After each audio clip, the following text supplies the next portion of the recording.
Bonjour, petite vidéo réalisée comme d'habitude avec les moyens du bord. Je ne deviendrai pas youtubeur, ça c'est certain. Donc soyez indulgents s'il vous plaît. On a deux trois choses à vous dire. L'idée c'est de vous proposer une petite liste de lecture santé pour l'été. Pourquoi? Parce que vous avez remarqué peut-être que depuis quelques années nous avons la fâcheuse tendance d'avoir raison. D'avoir raison peut-être un peu tôt, hein. C'est sans doute le cas en ce moment avec ce qui se passe autour du soi-disant nouvel hôpital. Mais les faits finissent toujours par nous donner raison. Ce n'est pas de l'intuition, hein, c'est pas simplement du flair, hein, c'est du travail, c'est de la documentation. On va chercher l'information, on lit les rapports comme le fameux rapport Rossetti, le rapport Ville. On ne peut pas lire le rapport Lassell qui préconise la fin de notre maternité et la transformation en centre de périnatalité, puisque celui-ci n'est pas accessible. Par contre, on lit le PMSP, tout ça. Voilà. Donc ça, c'est pas passionnant, c'est pas ça, hein, vraiment qu'on vous incite à lire cet été. Non, si vous voulez éviter de bronzer idiot sur la plage, vous pouvez lire d'autres ouvrages bien plus accessibles. D'ailleurs, évitez de bronzer tout court, hein, parce que vous savez qu'en Bretagne, nous avons une belle pénurie de dermatologues, alors qu'on est une des populations les plus exposées. Donc évitez de bronzer tout court si vous pouvez, mais vous pouvez toujours prendre quelques livres, notamment, je voulais vous parler de 4,1.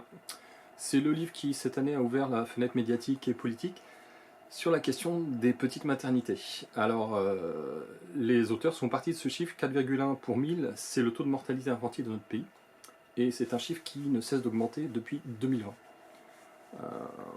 Petit rappel, on est quand même la 7e puissance mondiale, on n'a jamais créé autant de richesses qu'aujourd'hui, et pourtant, apparemment, on est en régression sur des chiffres qui sont quand même très révélateurs de l'état de santé d'un pays, d'une façon générale.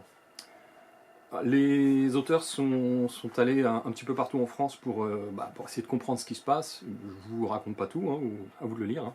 Je vous cite juste un petit passage qui est très instructif, parce que on incite toujours les élus en particulier, à aller voir ailleurs, à un petit peu se décentrer. Regarder la réalité de Guingamp, c'est une chose, mais comprendre ce qui se passe ailleurs, ça aide à comprendre le plan d'ensemble de destruction de nos services publics, qui est quand même assez bien documenté aujourd'hui. Donc dans ce livre, les auteurs sont allés rencontrer le directeur d'un établissement privé, la polyclinique Urbain 5, à Avignon, dans le Vaucluse. Et donc il leur explique mon dernier pédiatre vient de partir à la retraite, sans spécialiste, la sécurité ne peut pas être assurée. Dans ces conditions, il vaut mieux fermer. Il le promet, pas de cynisme. Je subis la conjoncture, dit-il. Alors c'est intéressant parce que cette clinique, vous voyez, la maternité, elle est de niveau 2A, ça rappelle quelque chose. Elle vient de passer sous la barre des 1000 naissances en 2023, alors que l'on y nommerait 1200 accouchements pour l'année 2020. Donc voilà, ça rappelle quelque chose aux gens d'ici, je pense. Ce qui est intéressant aussi, c'est la façon dont la presse a traité le dossier dans le Vaucluse. Par exemple, la chute de natalité dans le Vaucluse est flagrante, moins 14% depuis 3 ans selon l'INSEE. Il y a 10 ans à Urbain 5, plus de 1800 bébés ont vu le jour, mais cette année, seulement un peu plus de 900, note France Bleu Vaucluse. La polyclinique devait composer avec la pénurie de médecins et de pédiatres, observe la Provence. On voit quand même que les choses se répètent un peu partout en France. On le dit souvent, même cause, même conséquence. Donc, un moment quand même, les journalistes arrivent à obtenir ce qu'ils cherchent, hein, c'est-à-dire que le directeur semble s'agacer face à leurs questions, et la seule consigne, dit-il, c'est il s'arrête brusquement et puis il continue. Écoutez, c'est une maternité qui perd des parts de marché depuis 10 ans. Voilà, donc c'est des gens qui pensent en termes de parts de marché. Qu'est-ce qu'on peut faire d'autre que chercher à changer cela? Pour prouver sa bonne foi, et tapotant sur la table du bout des doigts, il assure avoir prévenu très tôt l'ARS locale, notamment pour que celle-ci prenne des dispositions afin d'éviter que ne surviennent des drames à la suite de cette fermeture. Alors qu'a-t-elle fait? A-t-elle vérifié, comme elle le doit, l'activité de la maternité et la présence d'autres établissements aptes à absorber le nombre de femmes enceintes? A-t-elle interrogé Elsan sur ses responsabilités? Lui a-t-elle demandé d'assurer sa mission pour le bien du territoire? Pas vraiment. Sa seule décision, proposer la signature d'un protocole d'accord transférant l'activité du service de maternité d'Elsan vers celui de l'hôpital public largement débordé. Chaque année, 3000 bébés y naissent déjà. En contrepartie, pour l'aider à supporter ce flux, l'ARS versera à l'établissement public 4,5 millions d'euros, de quoi faire quelques travaux. Des travaux, hein, d'accord? On ne parle pas de ressources humaines, on parle encore d'investissement dans le bâtiment. Alors que l'État ne cesse de vouloir faire des économies, le voilà qui débloque une généreuse enveloppe de fonds publics pour compenser la démission du privé. Et donc évidemment, les auteurs sont allés voir du côté de l'ARS ce que ça donnait.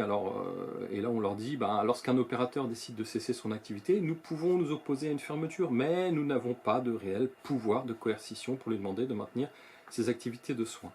Finalement, nous ne pouvons que nous mobiliser après sa décision pour réorganiser l'offre de soins globale du territoire. Donc on comprend bien que la réorganisation, enfin nous ça fait quand même, on en entend parler depuis 2018, elle a précédé ce qui nous arrive. Donc voilà, tout ça est cousu de fil blanc. Je vous conseille vivement la lecture de 4,1 d'Anthony Cortés et Sébastien Lorquin. Donc sans ce travail, on n'aurait sans doute pas eu toute la séquence médiatique et politique autour des petites maternités. On n'aurait pas eu ce vote à l'Assemblée nationale d'un moratoire, certes symbolique, mais très important tout de même, parce que les symboles ça compte, un moratoire contre la fermeture des petites maternités. C'est bien sûr quelque chose qui va devoir passer au Sénat ensuite, qui a pas forcément un avenir tracé d'avance, mais c'est ce qui est important, c'est que c'est la première fois que la représentation nationale va contre le discours de tous ces professeurs qui nous disent qu'il faut absolument fermer les petites maternités pour une question de sécurité. Ça c'est très important. Donc ce premier livre, voilà, 4,1, je vous le conseille vivement pour ne pas bronzer idiot.